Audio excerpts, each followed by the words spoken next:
Hello and welcome to Moxie Bets, presented by Caesars Sportsbook.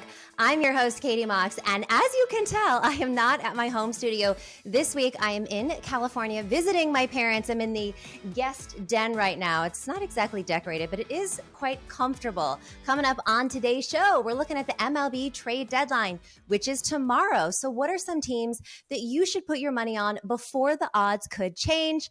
Plus, we'll go over some favorites and some long shot picks in the NFL for Rookie of the Year. And of course, we will give you our Mox Locks, our best picks for the MLB slate today. But before we get started, let's bring in Danny Brasco. Danny, happy Monday. How was your weekend? Happy Monday, Katie. It was a good weekend. I ate way too much food, but that's a good problem to have. And excited to be here talking MLB trade deadline buzz, Rookie of the Year, and all sorts of stuff going on. So looks like a good show today. I'm excited for it. Yes, I got in yesterday, and so I had a full lunch. You know, mom food is just different than what you make yourself. It's like 3 courses every single time. There's a lot of treats. So I also have been eating a lot this weekend, and I plan on doing more of that today. All right, Danny, but before we get started, let's talk about the biggest news in the NFL today, which is Deshaun Watson has been given a 6-game suspension for violating the NFL's personal conduct policy. He will not be fined. He's eligible to return on October 23rd at Baltimore, and either side has 3 days to submit written appeal. How has this affected the odds? Well, to win the Super Bowl, they're at plus 2,500, and to win the AFC North, they're at plus 250. I think this is pretty sad, actually, for the women to only get a 6-game suspension. But Danny, what do you think? Yeah, I mean, look, 22 of 23 lawsuits were settled. I mean, doesn't look very good on paper. And in terms of the odds themselves and the Browns as a team, look, again, I don't agree with the NFL's punishment, how they do it by and large with a lot of players and very serious allegations. Roger Goodell's gotten under heat for that time and time again. We'll keep it on him because it's deserved. But the Browns still have Jacoby Brissett behind Deshaun Watson. So he's certainly showed to be a capable backup quarterback. He's done it many times throughout his career to keep his teams in it. So Browns still have a shot to win some games with Brissett. But yeah, this is a big deal in the NFL. Big deal in the NFL. And, you know, when we talk about futures, we've said this entire time, we don't know if Deshaun Watson is going to play at all this season. I certainly thought and I hoped that he was going to get more than 6 games. But, you know, he is a really great quarterback. So this will be interesting to see how the Browns do. 6 games, it's less than half a season. All right, Danny, stay right there. We're going to get into my Mox thought of the day. It is August, and the MLB trade deadline is tomorrow. And we've been talking a lot about the possible landing spots for the big money names. But let's talk about the teams that you should put your money on now before the deadline, as their odds may change. So for me, I'm looking at the Padres here at plus 2,200. So they have not won a World Series yet. They've had 2 appearances in 84 and 98. They lost both of those. But this year they got Manny Machado and they got Tatis Jr., who is expected to return to the lineup August 5th through August 7th. So just around the corner here, according to ESPN insiders, the Padres are the favorite, the perceived frontrunner to get Soto. Right now they're at minus 450 to make the playoffs. So odds makers already think this team is locked in to at least make the playoffs. Caesars Sportsbook lead baseball trader said, you roll out Tatis, Soto, and Machado into the lineup, and they're on par with the Dodgers, in his opinion. I tend to agree with that. It is a perfect time to buy low, and hopefully it'll trade off big. Let's bring Danny back in for Capper's Corner. Danny, look, the trade deadline is tomorrow. Lots of odd shiftings possibly going on. You know who my favorite potential sleeper is here. What do you like? I'm with you, Katie. I wanted to pick something else to give the people something, but this is kind of the play with Soto being the favorite to potentially land in San Diego here. Of course, you could try to maybe sprinkle in another bet on one of the more favorites like the Yanks or the Dodgers, who will certainly make moves. I mean, the Yankees got Benintendi adding a bat. You can imagine the Dodgers might get a pitcher or someone. So the teams that are making the World Series pushes, yeah, they're going to make a couple moves here and there. But the big name out there is Juan Soto. The Padres lead the 3-team race for them. The Dodgers are also in that race and are certainly always a candidate for the big name players to go to. So if they get him, I mean, they're going to go to freaking even money probably. I mean, that's outrageous. But I really want him to land in San Diego with that trio that you mentioned, Machado, Tatis, and Soto. That's such a fun, young group of 3 right there.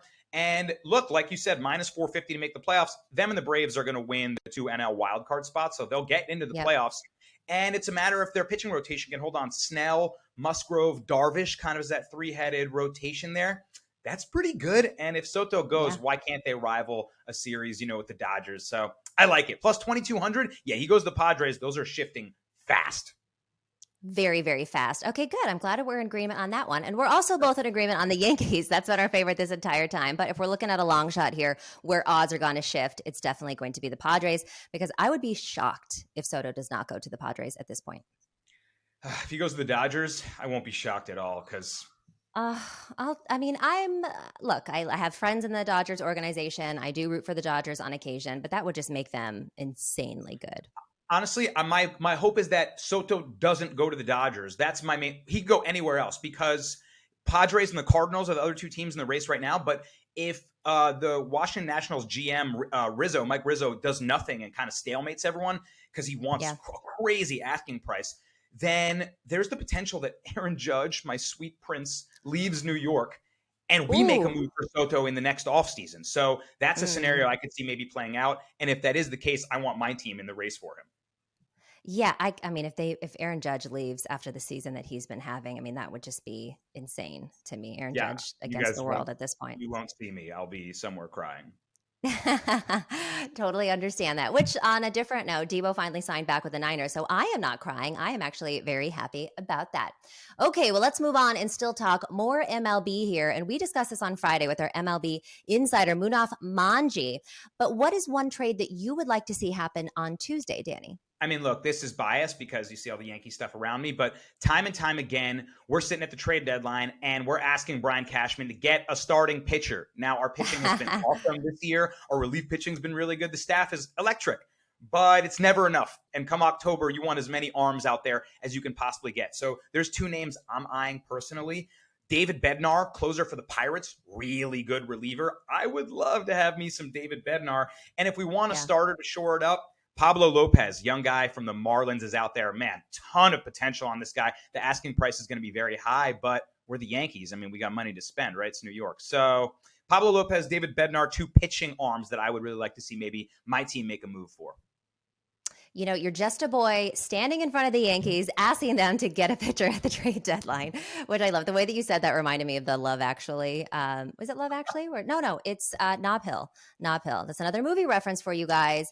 I would like to see Ohtani move. I know he's probably not going to move, but I would just like to save Ohtani. I would like him to go somewhere that actually matters, because the Angels, they're just not the team for him. I mean, he consistently does amazing. They also have Mike Trout, but they don't go anywhere. They don't do anything. I would like to see him somewhere where he can actually win. To get Shohei Ohtani, you would have to offer your entire farm system some highly valued art and like a Fabergé egg. An NFT? An NFT. A baby ape NFT or whatever, those angry apes, or I don't know. What are the NFTs that everyone's going after right now? Sad apes? I don't mean... I want to see someone put together a trade package offer for him, just so like there's a market, like we can understand where the price is starting, just so we can laugh at that, because the deal is going to be insane if it ever does get made. But yeah, Japanese Babe Ruth is going to cost your whole team. Yeah, so it's probably not going to happen, but I would like to save Ohtani. That is what I am here for. All right, let's move on to the NFL, my favorite sport to bet on. Okay, let's talk rookies here. Here are the favorites to win Offensive Rookie of the Year as it stands right now on Caesar Sportsbook. You got Kenny Pickett plus 600, no surprise, quarterback. Drake London plus 700. Garrett Wilson plus 800.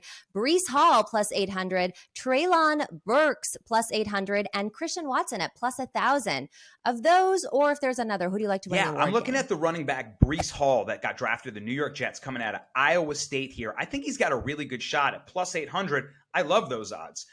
The Offensive Rookie of the Year award is really a quarterback and running back award. You look at the last number of winners. I mean, Jamar Chase won last year, so that's the exception. But aside from him, just 4 wideouts have won in the last 20 years. Look at the quarterbacks that have won it recently: Justin Herbert, Dak Prescott, Kyler Murray, Cam Newton. This is a weak quarterback class. Kenny Pickett is not going to be in the same sentence as those guys that I just mentioned. I mean, maybe he proves me wrong. We'll see, but I don't see it, and a lot of analysts don't either. The last 2 running backs to win it were Saquon in 2018 and Alvin Kamara in 2017. Well, you look at Breece Hall, he's this dynamic pass-catching running back that can play out of the backfield a lot. He's going to come into the Jets' zone run offense and play immediately. He's going to share touches with Michael Carter. He might even take the RB1 spot and be their main go-to guy out of the backfield. He has insane just physical talents. I mean, he had the best vertical and best broad jump in the whole class. runs a 4.39. I could go on about this guy. He's so elusive. He's got good instincts, and everyone's really high on him. So plus 800, a guy that's going to make an immediate impact on a bad team that might improve, with him being kind of the distinguishing factor of that improvement. I kind of like the narrative of that. Give me Breece Hall plus 800. I like that. I like Breece Hall a lot. And like you said, quarterbacks have dominated the Rookie of the Year award discussion for years, but the only one in here is really Kenny Pickett. He's the only one that went in the first round. We don't even know if he's going to be a starter yet because you got Mitch Trubisky that also is vying for that. And from what I've heard out of training camp, it seems to be that Mitch maybe is going to be the guy starting this year. So that already takes Kenny Pickett out of the discussion for me. And yes, it does normally go to running backs, if not a quarterback. And last year we did have Jamar Chase, who had a crazy season, but there are 7 wide receiver candidates this season for Rookie of the Year. So it might be a year to pick a wide receiver. And I like Christian Watson at plus 1,000. Why? Because Devontae Adams is gone in Green Bay, which means there is a new potential position for one of these guys. Of course, it's probably going to be Cobb or Lazard. But if Rodgers decides that this kid is trustworthy and he can start to get going, I feel like this is his to lose. So at plus 1,000, I like Christian Watson. And I was talking about narrative, right? If Watson comes in and fills the shoes even slightly of Devontae Adams, and him and Rodgers have this great connection, why can't he? I like the narrative around that pick for sure. Why can't he? Okay, let's move on here. Let's talk about long shots. Who's your favorite long shot for this award? Okay, so this guy moved from 100 to 1 odds to now 25 to 1, sitting at plus 4,000, which is a big move for him. My boy David Bell is an interesting pick out of Purdue. Yeah. He's on the Browns here, and we were talking Browns earlier in the show. There's a lot of stuff going on with them, but regardless who's at quarterback, which looks like it's going to be Jacoby Brissett, Jarvis Landry has left that offense on the team of wideouts there, and he's a guy that occupied so many targets in the slot. David Bell's a guy that's going to fill that slot role and may have a lot of volume in that offense. As an 18-year-old at Purdue, he had a 1,000-yard season. This kid is game time. He's got great hands. He literally doesn't drop the ball, and when he does, he's super hard on himself. There's a lot of stories and from his teammates about how he's this perfectionist. And in training camp already, Amari Cooper, new acquisition from the Browns, has said the same thing about him. So, look, if Cooper's taking a lot of targets off him, and this guy Bell just shines as a plus 4,000 guy out of the slot, you might see him making some big plays. So, really, really long shot here, but I think it's worth a couple bucks if you want to have some fun with it. David Bell, plus 4,000. David Bell, ringing the David Bell bell. I like it. I'm going with the same kind of narrative as you said, as I did in my first pick, and I'm going to take Sky Moore for my sleeper long shot here.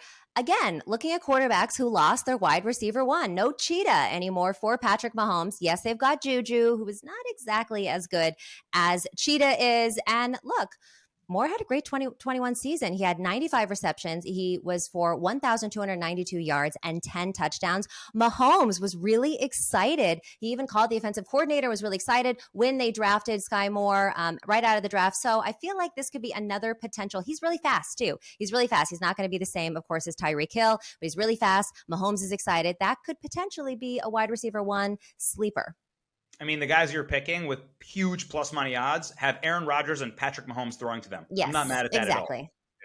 Exactly. Okay. Let's talk about defensive rookie of the year while we're at it. Let's look at the favorites right now. We got Aiden Hutchinson at plus 350, Kayvon Thibodeau at plus 400, Trayvon Walker at plus 500, Devin Lloyd at plus 900, and Jermaine Johnson II at plus 900. And of course, Quay Walker also at plus 900. Any of those you are eyeing for defensive player of the year?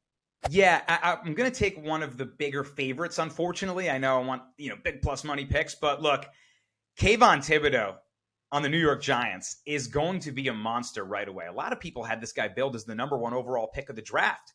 And, other things come out. People, find their own analysis. He moves to 5, and the Giants at 5 getting him are thinking, wow, what a steal that we just got. This is a pass rushers award, Katie. I mean, I'm talking about the offensive rookie of the year and how it goes to quarterbacks and running backs. This one goes to sack getters. 6 of the last 8 winners were getting after the quarterback and racking up sacks. Chase Young, Nick and Joey Bosa, Aaron Donald, even Micah Parsons, a linebacker who rushed on the edge, got 13 last year. So just to name a few of the guys. Since 2010, every winner except Darius Leonard on the Colts was a first-round pick.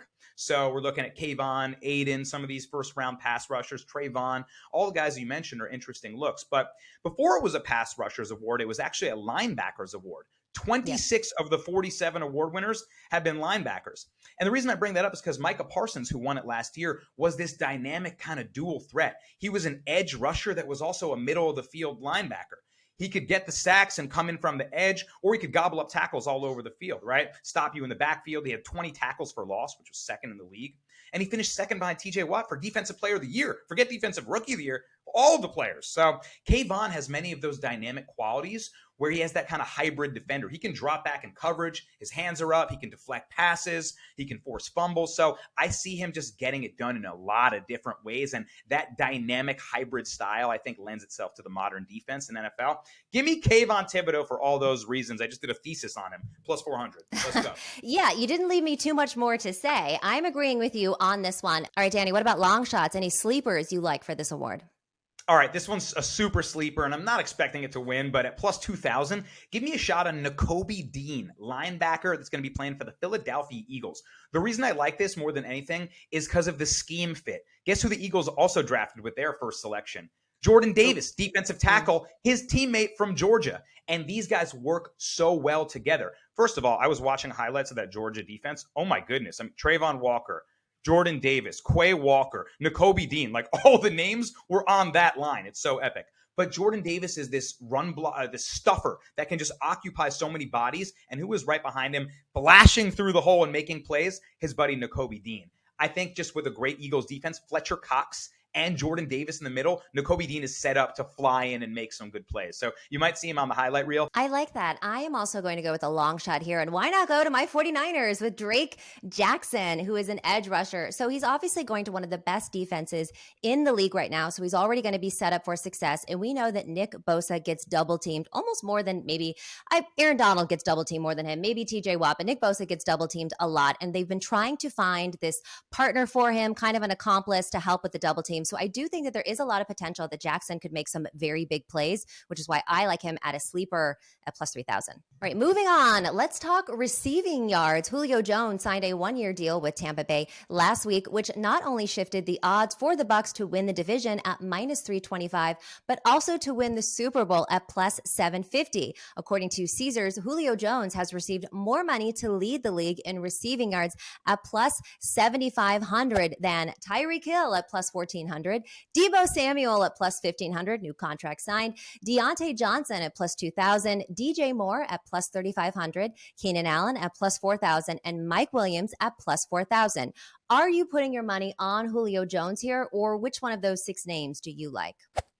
Interesting field of guys I got to go against Julio Jones. First of all, Julio Jones is not leading the league in receiving yards. At plus 7,500, the idea of that is nice with him connecting with Tom Brady now, but look, he was banged up last year. He's getting older. He's a great veteran to add, and maybe there's some resurgence. I heard you and Kenny talking about, Randy Moss and teaming up with Tom Brady and how that really brought back his career and had a lot of success with him. Do I see that level? No, but Tom Brady gets a weapon like Jones. Of course they're going to do well. The thing is, I don't see him even beating out some of the names on the list. So there are receivers that I certainly like more than the guys you mentioned. But out of those guys, I'd sooner take Keenan Allen at plus 4,000. I mean, Keenan Allen's automatic. He finally stayed healthy all year last season. That's his only issue. He hasn't been able to stay healthy. When he does, he had over 1,100 yards, over 100 catches, 14 of 16 games he played. He had 8 or more targets. Herbert's looking for him all the time. He's his guy. So look, Julio had 2 good games last year and just one where he caught for more than 60 yards. I know he's got Tom Brady, but he's not going to start breaking tackles and getting the yards after the catch like he used to. So give me one of the other guys, or maybe, you got a better pick, that someone that we're eyeing to lead the league might be a better choice. Who do you got, Katie? Okay, Danny, I agree with you. Julio Jones is not getting the most receiving yards this year. Now, Tom Brady does have a reputation for taking guys that are a little bit outside of their prime and making them superstars again, like Randy Moss or even an Antonio Brown or a Gronk who was retired, who had 2 touchdowns in the Super Bowl that he played in. But I don't think that's going to happen here with Julio Jones. I do think that he's going to be impactful for that offense, but I don't even think he's going to be wide receiver 1 when you look at the guys that they have there. So I would take the field here. I would take any of these guys. We know that I am on the favorite here, which is Jefferson at plus 800, which may seem a little bit chalky, but it's still at plus 800. And I think he's set up really, really well in Minnesota this year. But if I had to pick one of these six, I'm going to go with Deebo Samuel at plus 1500. Why? Because one, it's the 49ers, and I have to pick someone here. Two, we got Trey Lance, who has been designated as the starter now, who is a more mobile quarterback that's going to take some pressure off of Deebo to have to run the ball. We also got a couple more running backs in the mix. So we might see him as more of a true receiver this year. So plus 1500, I think it's worth a sprinkle. Interesting. The only reason I didn't go with Deebo over is because I wondered, will he be in the backfield running the ball more? Cheetah is interesting, but first year with Tua, I don't know how they'll click right away. I wanted to take some of those names, but just not quite sure. Jefferson all day, though. Plus 800, that's the prettiest chalk I ever wrote with. I love it. All right, moving on to the AFC West. The Chiefs are the favorite with the sportsbook to win the AFC West at plus 190. But according to Caesar Sportsbook, bettors have no love for Kansas City. They are among the last of all AFC West teams for Super Bowl futures action at plus 1100 and last among all AFC West teams for division action. If not the Chiefs, then who would you put your money on to win the AFC West? I feel like we're going to be in agreement here. It's Herbie fully loaded, baby. Chargers. Yes. Chargers all day. Look, I understand that the Chiefs are still the favorite. Patrick Mahomes deserves to be the favorite time and time again. But it seems like, at least on paper, every other team in this division got better and the Chiefs got worse. I still think they'll be very good and competitive, but this whole division will be competitive. And if they're slugging it out with each other, it makes it less likely that they'll end up winning it. The Chargers look so young and dynamic on both sides of the ball now. And literally two of my favorite players in the league are Justin Herbert on their offense and Derwin James, safety, on their defense. So maybe it's a little biased just because I like their players, but I think the Chargers have as good a shot as any to upset, kind of that long-standing division winner. And this year could be theirs to knock off the Chiefs. I agree. I've been high on the Chargers pretty much every episode, if y'all have been watching this. Herbie fully loaded this year. I think this is his year. He threw for over 5,000 yards last year. I think he's due to that again. I kind of even like him for MVP. I think the Chargers addressed a lot of their issues, specifically on defense. They added Khalil Mack. They already have Joey Bosa. I feel like they're going to win some more games this year. Herbert is going to get all the accolades that he deserves, and I like them to come out of their division. All right, the time has come for Mox Locks. Danny and I are going to give you our best bets for the MLB slate tonight. First up, I'm taking the White Sox versus the Royals over 9 runs. This is at minus 120 on Caesar Sportsbook, mostly because I am fading Brad Keller. He is 5-11 with a 4.35 ERA and a 6.1 strikeouts per 9 games so far this season. But his last 2 outings, he allowed 8 runs and 10 hits across just 10 innings, resulting in 2 losses for Kansas City. The White Sox, Kopech has been better. He is 4-6 with a 3.16 ERA this season, 7.9 strikeouts per 9 inning. But the over has cashed in 4 of the last White Sox 6 games. I just think it's a good recipe for the over. The bats have been hot for Chicago, and Brad Keller has not. What do you think? I know you have a play on the game side. Yeah, I'm picking a side in this one. It's funny. A lot of the things you mentioned, I sort of have a wrinkle to, but I'm not mad at your over at all. I actually saw a lot of sharp money come in on this over too, so it looks like you're on the same side as the pros as well. Look, the Royals, I'm actually going to take as an underdog here at plus 140. Ooh. I think they're going to beat the White Sox. And I know you just dogged Brad Keller, so I got to get his back a little bit. Last couple starts weren't very pretty. I don't have much to defend him with. However, you look at the last 5 a little further back, there's some good ones mixed in there, even a start where he went 7 innings, only gave up a few hits. So he has the ability. The reason I'm taking the Royals more than anything is because I don't trust Michael Kopech, the pitcher for the White Sox. You're taking over because you don't trust Keller. I don't trust Kopech. White Sox have been disappointing this year overall. I mean, their lineup and they were supposed to do a lot more. They're supposed to win this division.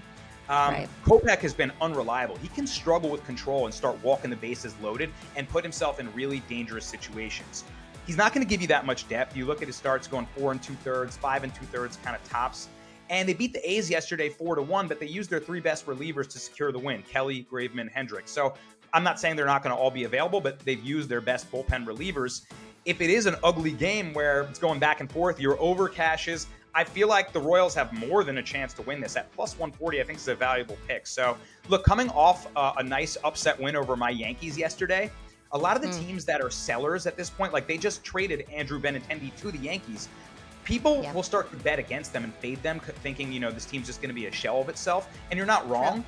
But that opens the doorway for all these young guys who want to get a spot on the team. Don't be surprised if you see the Pirates and the Royals and the Reds getting upset wins in the second half of the year here. So, people want to make a name for themselves. I think it's a good game for the Royals to cash at plus 140. Okay, back in Brad Keller here. I like it. Hopefully it goes over and your Royals, or not your Royals, you're a Yankees fan, but the Royals win on the money line here. Okay, looking for my next They're my bet. Royals today, Katie. They're my Royals today. They're your Royals today. We're in that royal blue. I love it. Okay, so my next bet here, I'm taking Pete Alonso over 1.5. Total bases is at minus 119. He's up against Patrick Corbin tonight. And one thing we know about Patrick Corbin is it pays to fade him because he has the highest ERA among qualified starters at 6.49. He has 14 losses, which I believe is a league worst for starting pitchers. He's allowed 5 or more runs in 3 straight starts. I was looking at what would be the most profitable in fading Patrick Corbin today. Of course, all of his unders are heavily juiced. When I look at Pete Alonso, he averages 2 total bases per game this season up against Patrick Corbin. I think it's a good spot for him at minus 119. It's pretty valuable considering it's Patrick Corbin. I'm riding that. Minus 119. You get the lefty-righty matchup right away. It's Polar Bear versus Patrick Corbin. My nickname for Patrick Corbin is everyone's favorite hitting T. I bet bravely, and it somehow cashed on an under between Nationals-Dodgers. The under was 9. Patrick Corbin was pitching. So I was like, man, I'm really making a risk here. He gave up 6 runs in the first inning, Katie. Somehow the under still cashed. Nothing happened the rest of the game. But Corbin is, that just goes to show you where we think of Patrick Corbin. So yeah, I'm with you on Pete Alonso all day. Let's go. All right, let's go. What's your next bet?